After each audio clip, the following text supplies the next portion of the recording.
ऐसे हुई थी कलयुग की शुरुआत। भारतीय संस्कृति सबसे प्राचीन है। सनातन धर्म विश्व का सबसे प्राचीन धर्म है। हमारे पुराणों में 4 युगों का वर्णन मिलता है: सतयुग, त्रेतायुग, द्वापर युग और कलयुग। कलयुग को एक श्राप कहा जाता है। क्या आपको पता है कि इस पृथ्वी पर कलयुग कैसे आया और कैसे हुई थी पृथ्वी पर कलयुग का शुरुआत? चलिए आज आपको हम बताते हैं। हमारे शास्त्रों में सृष्टि के आरंभ से प्रलय काल तक की अवधि को 4 युगों में बांटा गया है। वर्तमान में हम जिस युग में जी रहे हैं उसे कलयुग कहा गया है। इससे पहले 3 युग बीत चुके हैं: सतयुग, त्रेता और द्वापर।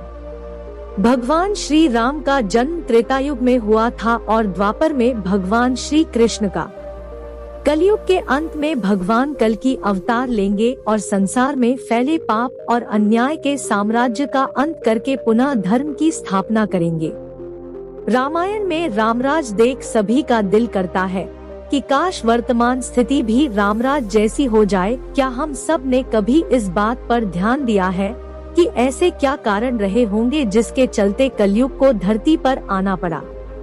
महान गणितज्ञ आर्यभट्ट ने अपने पुस्तक आर्यभट्टियम में इस बात का उल्लेख किया है कि जब वह 23 वर्ष के थे तब कलयुग का 3600 वर्ष चल रहा था। आंकड़ों के अनुसार आर्यभट्ट का जन्म 476 ईसा पूर्व में हुआ था। गणना की जाए तो कलयुग का आरंभ 3102 ईसा पूर्व हो चुका था। विश्व में मात्र सनातन धर्म ही ऐसा धर्म है जो दुनिया को ऐसी सीख देता है कि उसकी कल्पना भी नहीं की जा सकती। सबसे पूज्य धर्म सनातन धर्म है। जब धर्मराज युधिष्ठिर अपना पूरा राज्यपाट परीक्षित को सौंपकर अन्य पांडवों और द्रौपदी सहित महाप्रयाण हेतु हिमालय की ओर निकल गए थे, उन दिनों स्वयं धर्म बैल का रूप लेकर गाय के रूप में बैठी पृथ्वी देवी से सरस्वती नदी के किनारे मिले। गाय के रूप में पृथ्वी के नयन आंसुओं से भरे हुए थे। उनकी आंखों से लगातार अश्रु बह रहे थे। पृथ्वी को दुखी देख धर्म रूपी बैल ने उनसे उनकी परेशानी का कारण पूछा। धर्म ने कहा, देवी कहीं तुम यह देख कर तो नहीं घबरा गई कि मेरा बस एक ही पैर है, या फिर तुम इस बात से दुखी हो अब तुम्हारे ऊपर बुरी ताकतों का शासन होगा? जैसे जैसे दिन निकलते जा रहे हैं पृथ्वी पर पापियों की संख्या भी बढ़ती जा रही है। धर्म के सवाल का जवाब देते हुए पृथ्वी देवी बोली, हे धर्म, तुम तो सब कुछ जानते हो, ऐसे में मुझसे मेरे दुखों का कारण पूछने से क्या लाभ? सत्य, मित्रता, त्याग, दया, शास्त्र, विचार, ज्ञान, वैराग्य, ऐश्वर्य, निर्भीकता, कोमलता, धैर्य आदि के स्वामी भगवान श्री कृष्ण के अपने धाम चले जाने की वजह से कलयुग ने मुझ पर कब्जा कर लिया है। श्री कृष्ण के चरण कमल मुझ पर पड़ते थे, जिसकी वजह से मैं खुद को सौभाग्यशाली मानती थी, परंतु अब ऐसा नहीं है। अब मेरा सौभाग्य समाप्त हो चुका है। धर्म और पृथ्वी आपस में बातें ही कर रहे थे कि इतने में असुर रूपी कलयुग वहां आ पहुंचा और धर्म और पृथ्वी रूपी गाय और बैल को मारने लगा। धर्म के मार्ग पर ही चलकर इंसान सफलता पा सकता है। जो पाप करके सफलता प्राप्त करता है वो कुछ दिनों में चली जाती है।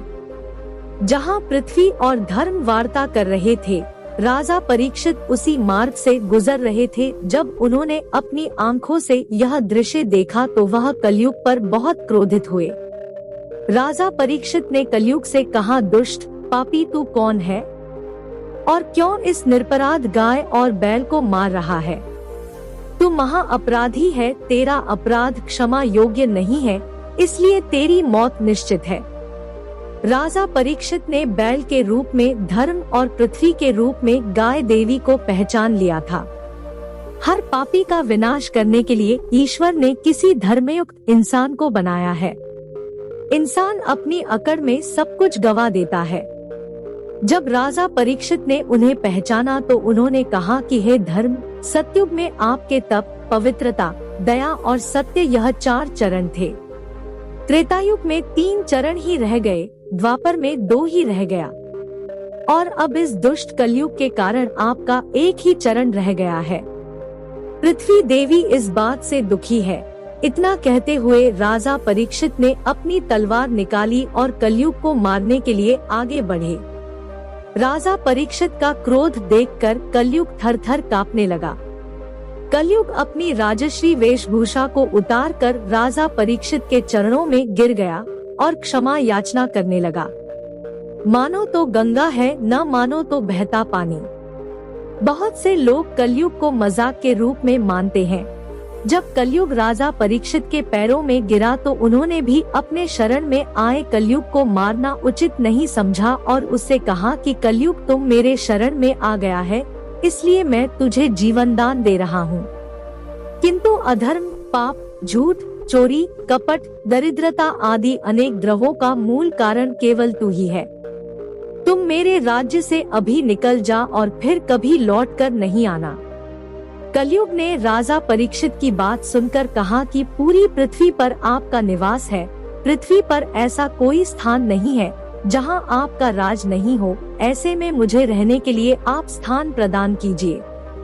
सनातन धर्म में यह रीत सदियों से चली आ रही है कि यदि कोई आपके चरणों में गिर के माफी मांगे तो आप सामने वाले को माफ कर दे।